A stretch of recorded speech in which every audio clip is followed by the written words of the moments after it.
ඔයත් දවසට පැය 7-8ක් එක දිගට වැඩ කරන එක්කෙනෙක්ද? හැබැයි දවස අවසානයේදී කොච්චර පැය ගණනක් වැඩ කරත් ඔයා වැඩ කරපු වෙලාව ගැන ඔයාට සැටිස් නැද්ද? ඒ කියන්නේ ඔයා පාඩම් කරපු හැමදේම ඔයාට අමතකයි වගේද? ඉතින් අපි බලමු අද කොහොමද විද්‍යාත්මකව පැය 7-8ක් එක දිගට කරන වැඩ ටික පැය 4කට වගේ කුඩා කාලයකට ෆෝකස් කරලා හරි විදිහට කරන්න කියලා. ඉතින් මේ වීඩියෝ එකේදී අපි අද කතා වෙන්නේ විද්‍යාත්මකව ගොඩාක් ප්‍රසිද්ධ වුණු ටෙක්නික් එකක් වෙන ප්‍රොමොඩෝරෝ ටෙක්නික් එක ගැන. ඉතින් එකතු වෙලා ඉන්න අපේ channel එකත් එක්ක මගේ නම පසුදු විජේසිංහ. මේ channel එකේදී අපි කතා කරන්නේ මෙටා ලර්නින් ගැන. ඒ කියන්නේ ඉගෙන ගන්න ඕනේ කොහොමද කියලා උගන්වන එක. අපි යමු අද වීඩියෝ එකට. මුලින්ම අපි කතා කරමු අවධානය නැතිවීමේ විද්‍යාව සහ ඉලනොයිස් එක්ස්පෙරිමන්ට් එක ගැන. මෑත කාලයක් වෙනකම් ගොඩක් විද්‍යාඥයෝ සහ බොහෝ දෙනෙක් හිතාගෙන හිටියේ අපේ මොලේ හරියට බැටරි එකක් වගේ කියලා. ඒ කියන්නේ මොලේ ටිකක් වෙලා වැඩ කළා සීමිත කාලයක් තුලදී ඒකේ පවර් එක අඩු වෙලා ඒක බැහැලා යනවා කියලා. ඒත් ඇත්තටම ඒක එහෙම නෙවෙයි කියලා ඔප්පු කරන්නේ ඉලනොයිස් යුනිවර්සිටි එකට හැකි වුණා. යුනිවර්සිටි ඔෆ් ඉලනොයිස් කරපු එක්ස්පෙරිමන්ට් එකකදී අපිට දැනගන්න හම්බ වුණා මේ මොලේ හරියට වැඩ කරන බැට්‍රිය එකක් වගේ නෙවෙයි මේක හැබිචුවලයිස් වෙනවා කියලා. එක්සාම්පල්ලයක් විදිහට අපි ගත්තොත් එහෙම ඔය ෂර්ට් එකක් එහෙම නැත්නම් කලිසමක් වගේ දෙයක් ඇඳොත් එහෙම ටිකක් වෙලා විනාඩි 20ක් 30ක් ඒක ඇඳගෙන ඉන්නකොට ඔයාට ඒක ඇඳ කියලා ඇඟට දැනෙන්නේ නැතුව යනවා. ඒ කියන්නේ අපේ මොලේ ඒක දරාගෙන ඉන්න එක ප්‍රතික්ෂේප කරනවා. එතනින් එහාට යාට ඒක ෆෝකස් කරන් හිටිය කියලා ලොකු වැඩක් වෙන්න. ඉතින් මෙයා ඒක අමතක කරලා දාන්න හදනවා. ඉතින් ඇඳුම ඇඳලා ටිකක් වෙලා යද්දි අපිට ඒකේ තියෙන අපහසුතා ගතියන් සියල්ලම නැති වෙලා යනවා. ඉතින් මොලේ හරියට මොකක් හරි අපි දෙයකට ෆෝකස් කරද්දිත් වැඩ කරන්නේ මෙන්න මේ වගේ. ඉතින් මුලින්ම අපි වැඩේ ෆෝකස් කරනකොට එයා ඉන්ටරෙස්ටිං විදිහට වැඩ කරත් අපි ටිකක් වෙලා ඒ වැඩේ ෆෝකස් කරන් ඉන්නකොට මෙයා මේකට හැබිචුවලයිස් වෙනවා. ඉතින් ටිකක් වෙලා යනකොට මේකට අපි කියනවා විලිජන්ස් ඩික්‍රිමන්ට් එකක් කියලා. ඒ කියන්නේ මොලේ ටිකක් වෙලා යනකොට මේකට දෙන පවර් එක අඩු කරලා මේක ඩික්‍රිමන්ට් එකක් විදිහට යනවා. يعني මේකට දෙන පවර් එක සරලව අඩු වෙලා යනවා. ඉතින් මෙන්න මේ ක්‍රියාවලිය නිසා එක දිගට අපි මොකක් හරි වැඩක් කරත් මේ වැඩේ ටිකක් වෙලා යනකොට අපිට ඒ වැඩේ කරන්න තියෙන ආසාව උනන්දුව නැති වෙලා යනවා. මේකේ අවම ගෝල් එක විදිහට එහෙම නැත්නම් අවම කාලපරාසය විදිහට ගොඩක් දුරට සලකන්නේ විනාඩි 25 කියන වෙලාව. හැබැයි සමහරක් අයට පුද්ගලයාගෙන් පුද්ගලයාට මේක වෙනස් වෙන්න පුළුවන්. ඔයා එක දිගට ගොඩක් වෙලා වැඩ කරලා පුරුදු කෙනෙක් නම් මේක ඔයාට අදාළ නැහැ. හැබැයි ගොඩක් වෙලාවට ඔයාට ටාගට් එකක් දුන්නොත් ඔයා අද දවසේ පැය 4ක් පාඩම් කරන්න. ඒක ලොකු ටාගට් එකක්. හැබැයි ඔයාට අද දවසට විනාඩි 25ක් පාඩම් කරන්න කිව්වොත් ඒක ඔයාට ලොකු ටාගට් එකක් නෙවෙයි නේද? ඉතින් මේ ප්‍රොමොඩෝරෝ ටෙක්නික් එකෙන් අපි බලන්නේ කොහොමද මේ විනාඩි 25 කොටස් කීපයක් එකට එකතු කරලා මොලේට විවේකයක් ලබා දෙන ගමන් හැබැයි දවසේ වැඩි වෙලාවක් මේ වැඩේ කරන්නත් නිරත වෙන්නේ කියලා. මොකද එක දිගට එකම වැඩක් කරනකොට අර මම කලින් කිව්වා වගේ විලිජන්ස් ඩික්‍රිමන්ට් කියන ප්‍රොසෙස් එක වෙන්න පටන් ගන්නවා. ඉතින් අපි මේක බලමු ප්‍රොමඩෝරෝ ටෙක්නික් එකට යන්න කලින් මේකේ තියෙන සයන්ස් එක මොන වගේද? ඇයි මෙහෙම අපේ මොලේ වෙන්නේ කියලා. හරි.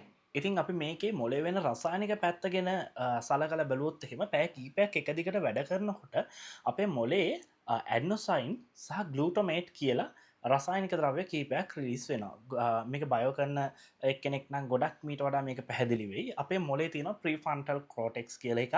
ඒ ප්‍රීෆ්‍රන්ටල් කෝටෙක්ස් එකෙන් තමයි මේ ප්‍රොසෙස් එක වෙන්නේ. ඉතින් මේ ප්‍රොසෙස් එක වෙනකොට අපි මොකක් හරි දෙයකට අවධානය යොමු කරනකොට මේ මොලේ ප්‍රීෆ්‍රන්ටල් කෝටෙක්ස් එක ගොඩක් දුරට ඇක්ටිව්ලි වැඩ කරන්න ගන්නවා. ඉතින් මේ ඇක්ටිව්ලි වැඩ කරනකොට අර ඇඩ්නොසයින් සහ ග්ලූටමේට් කියන රසායනික ද්‍රව්‍ය රිලීස් වෙනකොට මොලේට වෙහෙසකාරී තත්ත්වයක් දැනෙනවා. ඒ කියන්නේ ඇඩ්නොසයින් වලින් කියන්නේ මේ දැන් මේ සිස්ටම් එක අපි ෂට් ඩවුන් කරන්න ඕනේ. මේ දැන් වැඩ කරා ඇති කියන දේ.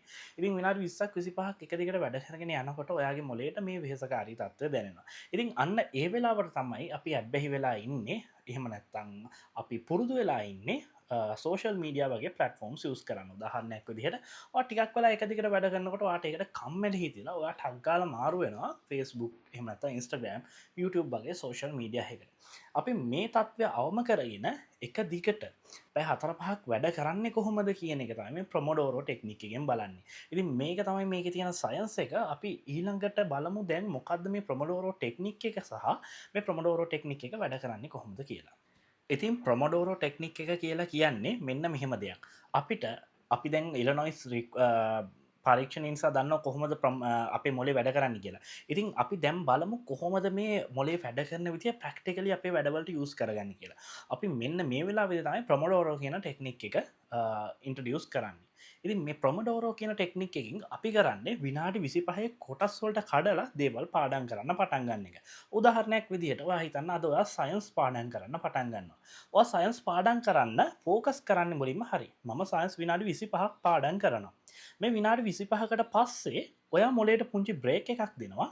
ඒකට ඒ මොලේට දැන් බ්‍රේක් එක දෙන්නේ මොලේ රීඇක්ටිවේට් වෙන්න. මේ ටයිම් එකේදී ඔයා සෝෂල් මීඩියා එහෙම නැත්නම් වෙනත් බාහිර වැඩ කටයුතු කරන්න බෑ. ඔයාට පුළුවන් නිදහස එළියට ගිහින් පොඩ්ඩක් ඇවිදලා එන්න.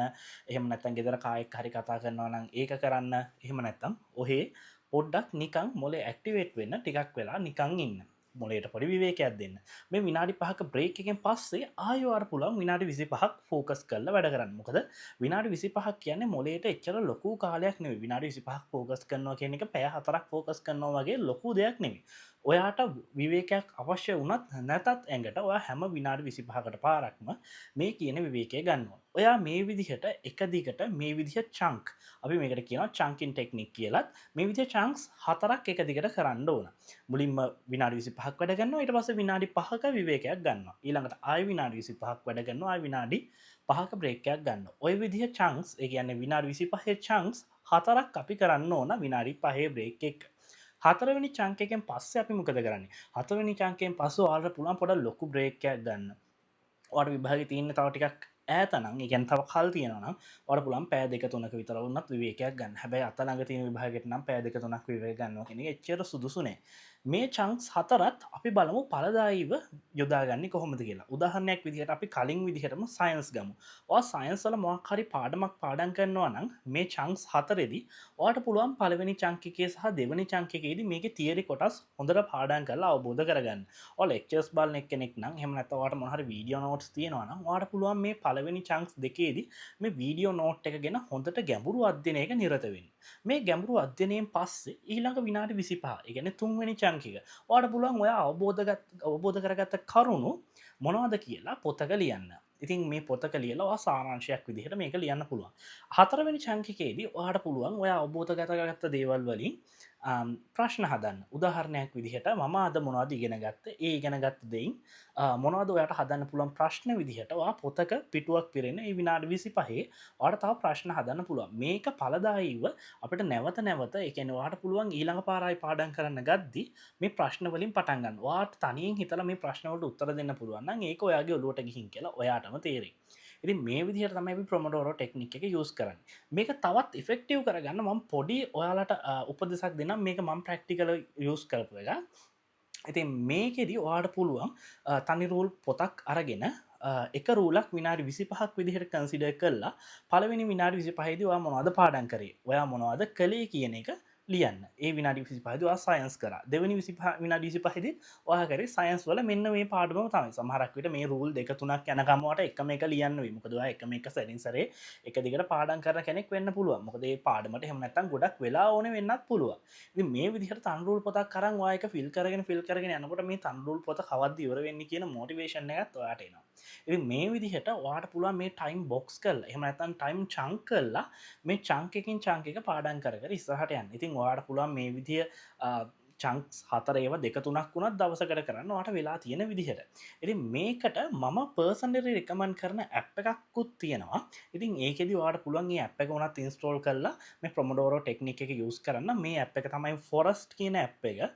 ෆොරස්ට් ඇප් එක ඔයාලගේ මොබයිල් ෆෝන් එකේ ඉන්ස්ටෝල් කරන්න පුළුවන්. මම ඒකේ ලින්ක්ස් පල්ලෙහා දාලා තියන්නම්. ඒක Apple සහ Android කියන ප්ලැට්ෆෝම්ස් දෙකටම තියෙනවා. මේකෙදි වෙන්නේ ඔයා විනාඩි 25ක ටයිමර් එකක් ඔන් කරලා ඒක ફોකස් කරන්න පටන් ගන්නවා. මම දැකලා තියෙනවා Windows operating සිස්ටම් එකේ by default මේ ප්‍රොමඩෝරෝ ටෙක්නික් එකට අදාළ විනාඩි 25 ටයිමර් එක ඔයාලා කැලෙන්ඩර් එකේ තියෙන දකුණු පැත්තේ යට බටන් එක ක්ලික් කරාම ඕපන් කරගන්න පුළුවන්. හැබැයි ඔයාට මේක ට්‍රැක් කරගන්න අමාරු නිසා මම රෙකමන්ඩ් කරනවා පර්සනලි මේ ෆොරස්ට් කියන ඇප් එක. ඉතින් ඔයා මේ විනාඩි 25 ඇතුළත ෆෝන් එක ඇල්ලුවොත් එහෙම නැත්නම් ෆෝන් එකේ වෙන සෝෂල් මීඩියා ඇප් එකකට ගියොත් එහෙම වෙන්නේ මේ ෆොරස්ට් කියන ඇප් එකේදී ගහක් හිට වෙනවා මේ විනාඩි 25 ඇතුළත. ඔයා අර විදිහේ සෝෂල් මීඩියා ප්ලැට්ෆෝම් එකකට ගියොත් මේ ගහ මැරලා යනවා. ඉතින් මේ විදිහට වට පුළුවන් ගස් හිටවන්න මේ ෆොරස් කියන අප් එකේ. එතකොට වට පුළුවන් කැලයක් අන්තිමට මාස ගාණක් අවුරුදු ගාණක් එක දිගට මෙහෙම වැඩ කරලා තමන්ගෙම කියලා කැලයක් මේක ඇතුළේ නිර්මාණය කරන්න. ඉතින් මම පර්සනලි යූස් කරන්නේ ඒක. ඔයාලට තව කැමති ඇප්ස් තියෙනවා නම් ඒවා වුණත් ට්‍රැක් කරන්න ඔයාගේ පර්සනලයිස් විදිහට මේක ෆයින් ටියුන් කරලා යූස් කරන්න පුළුවන්. ඉතින් මේක තමයි සරලව ප්‍රොමොඩෝරෝ ටෙක්නික් එක කියලා කියන්නේ. ඉතින් දැන්වාට තේරෙනව ඇති ශ්‍රී ලංකාවේ අධ්‍යාපන ක්‍රමය ඇතුළෙත් ඇයි මේ දවසකට එක සබ්ජෙක්ටයක් උගන්නන වෙනුවට සබ්ජෙක්් කීපයක් එකට මික්ස් කරලා එකත් විනාඩි 45ක් වගේ කුඩා කොටස් එහම නැත්නම් ටයිම් බොක්සස් වලට කඩලා තියෙන කියලා. ඒකට හේතුව මෙන්න මේක. අපේ මොලේ ටිකක් කල් ගියාම ටිකක් වෙලා ගියාම මේක හැබිචුවලයිස් වෙන්න ගන්නවා එකම දෙයකට ફોකස් කරන් ඉන්නකොට. ඉතින් ඔයාලටත් පුළුවන් මේ මොලේ සිද්ධ වෙන ක්‍රියාවලිය අවබෝධ කරගෙන ඔයාගේ පාඩම් වැඩවලට මේක ලේසියෙන් ඉන්ස්ටෝල් කරගන්න. එහෙම නැත්නම් ලේසියෙන් යොදව ගන්න. ඔයාට පුළුවන් විනාඩි 25 කෑලිවලට කඩලා මෙන්න මේ විදිහේ චන්කින් ටෙක්නික් එකක් යූස් කරලා ඔයාගේ පාඩම් වැඩ ඉම්ප්‍රූව් කරගන්න. ඉතින් ඔයා මේ විදිහේ තවත් මෙටා ලර්නින් කන්සෙප්ට්ස් දැනගන්න කැමති නම් එකතු වෙලා ඉන්න අපේ YouTube channel එකත් එක්ක පල්ලෙහෙන් දාන්න ඔයාලගේ එක්ස්පීරියන්ස් එක ගැන කමෙන්ට් එකක් මේක ෆලෝ අප් කරලා. ඉතින් එහෙනම් ගිහින් එන්නම් ඊළඟ වීඩියෝ එකෙන් ආයි හම්බ වෙමු තවත් රසබර এডুকেෂන් එක සම්බන්ධව ඔයගොල්ලන්ගේ এডুকেෂන් එක ඉම්ප්‍රූව් කරගන්න පුළුවන් මාතෘකාවක් එක්ක. ඔබට ජය වේවා.